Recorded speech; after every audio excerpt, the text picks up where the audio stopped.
Shalom. I want to give all praises to Yahweh, Bahasham, Yahweh Shai, Bahasham, Ha, Rocha, Kodash, Ma'amah. Double honors to the elder apostles of GMS and their elders. Double honors to my elder, Aharawan Ban Yasharala of the Lionsden Camp, here in Jacksonville, Florida. Salutations to the Sintiakim, pushing its truth and sincerity around the four corners of this earth.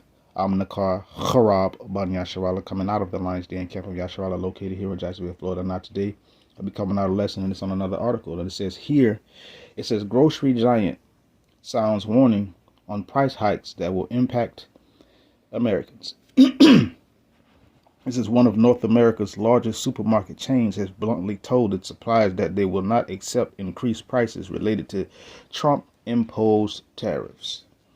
It says Albertsons, of course, that was real popular back in the day. I guess they still open. It says, which operates more than 2,200 supermarkets and is the second biggest grocery chain in the continent, drew a hard line with its suppliers last month. The Idaho-based company, which also runs stores including Balducci's, King's, and Safeway, sternly declared that they will not tolerate any unauthorized price hikes.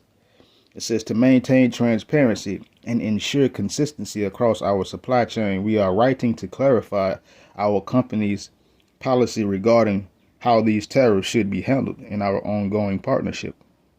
Albertsons wrote in a letter obtained by Big, or B-I-G, it says our customers rely on us for our competitive pricing and quality products.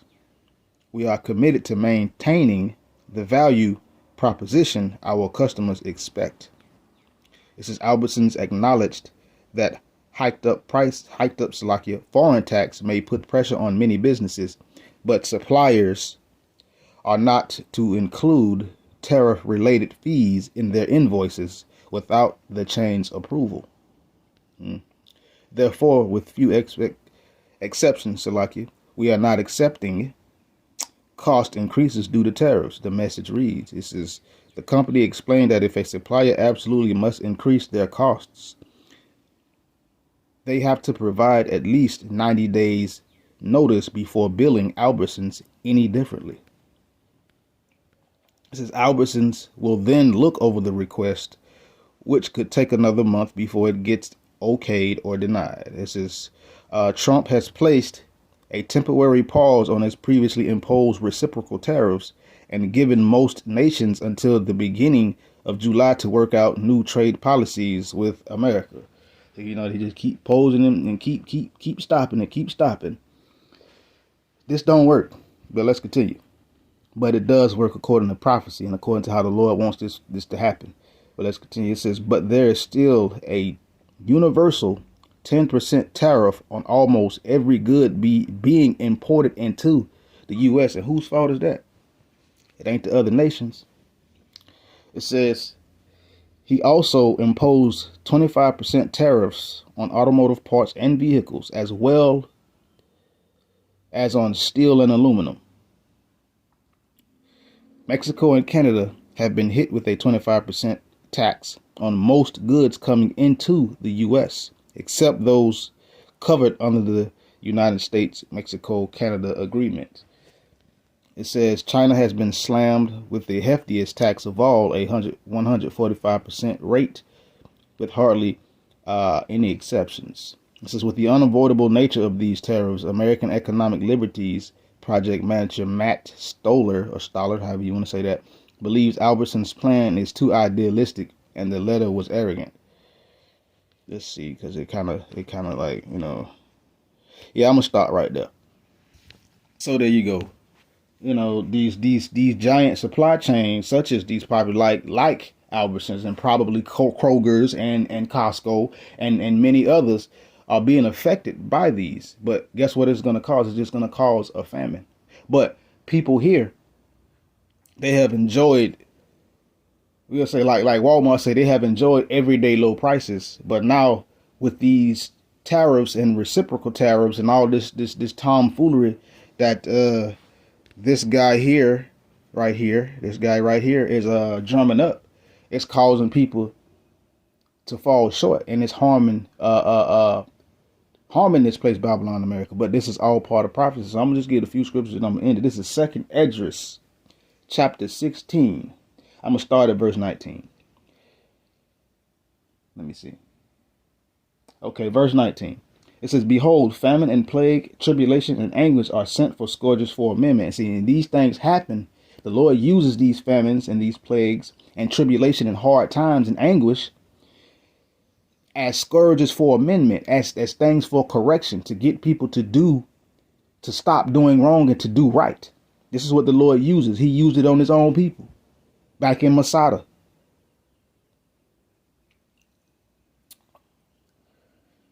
Let's continue.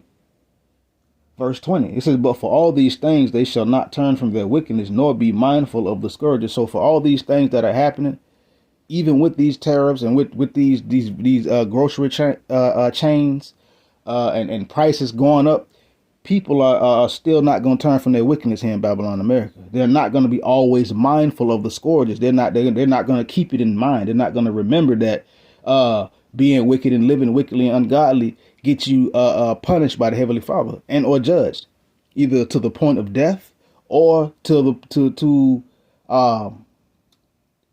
or at least to the point of where you can't do what you would normally or regularly do. Well, let's continue. It says, "Behold, victuals shall be so good cheap upon earth that they shall think themselves to be in good case." And for a minute, people here in Babylon, America, are starting to think themselves to be in good case. As a matter of fact, they've been thinking that for decades. It's just like now the reality is starting to set in. Price hikes, the mom and pop small businesses and stuff like that. The middle class with the diversion, the pandemic, which wiped out the middle class in totality, But nonetheless, at that time, people was people were thinking they was good. And they still, and even right now, people are still thinking that they're in good case, because though prices are going up, they have not gone up exponentially. So you could still get things for about $3 or $4, depending on what it is that you're buying. But nonetheless, they thought that because victuals are cheap upon the earth, they would think themselves to be in good case. But even now, evils, then shall evils like you. I'm gonna read it again. "Behold, victuals shall be so good cheap upon earth that they shall think themselves to be in good case. And even then shall evils grow upon the earth, sword, famine, and great confusion." So even though people may think or assume that they're in good case, evils, bad times are still happening on the earth, and they're still to come. Famines, the sword, destruction, judgment, and great confusion.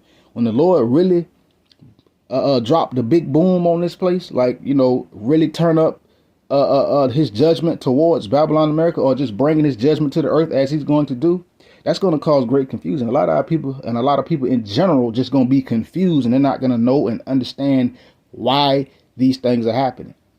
But they have chosen not to listen to the prophets of Yahweh Ba'ashem Yahushua. The Lord says, "Surely he will do nothing, but he revealeth his secrets unto his servants, the prophets." Just roughly paraphrase, meaning the Lord is not going to do anything on the earth and not let his prophets, his men that he set up, know, so that they can go and tell the people.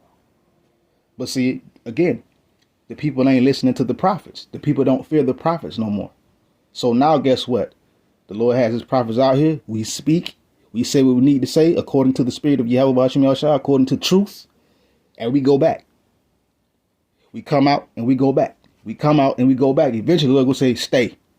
We ain't going to be out on the highways and the byways. And that's going to be a famine of the word. And guess what? People are going to be looking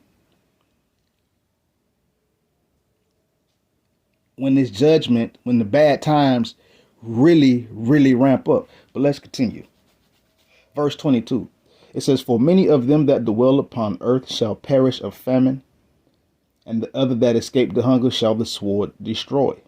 So for many people, with all these tariffs and all this stuff, especially here in Babylon, America, many of these people that dwell and just on earth too, but I'm kind of focusing on just Babylon, America. A lot of people here are going to perish of the famine. And those that escape the hunger, that escape or get around the famine. Somehow they can survive going without food and water and things like that. And they get past that, guess what? The sword is going to destroy them. So if they get past all these things, they'll still fall victim to the judgment of Yahweh Shema Shah, i.e. the sword, which is his judgment. Anything can happen. Let's continue. Let's see. You know what? Verse 23. It says, and the dead shall be cast out as dung. And when things really go to hell here, the dead is going to be cast out like dung. Meaning people are just, it's going to be just dead bodies lying around, man. It is what it is. And it says, and there shall be no man to comfort them. Meaning there's not going to be any EMTs, any paramedics, coroner's office, mortuaries and all that. There ain't going to be nobody to come get these bodies of these unalive, these people who have finished with all their living.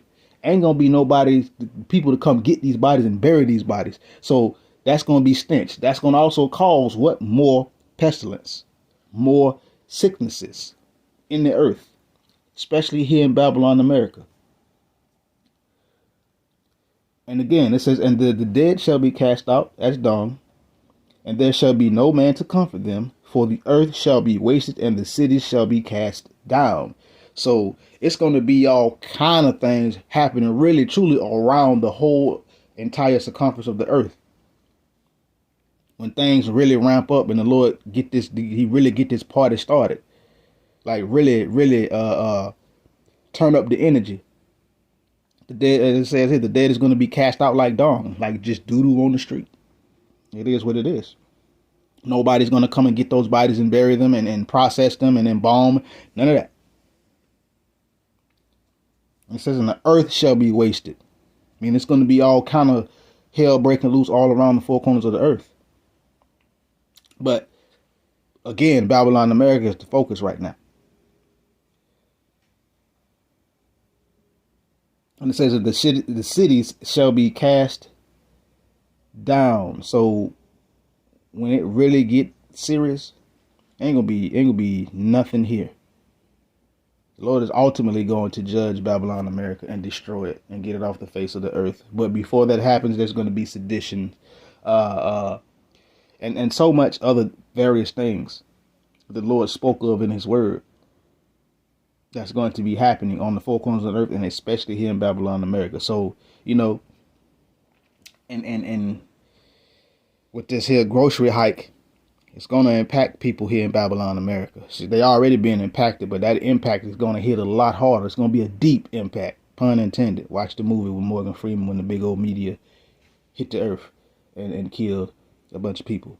But nonetheless, just a little small lesson on this article. I seen it, so with that, shalom.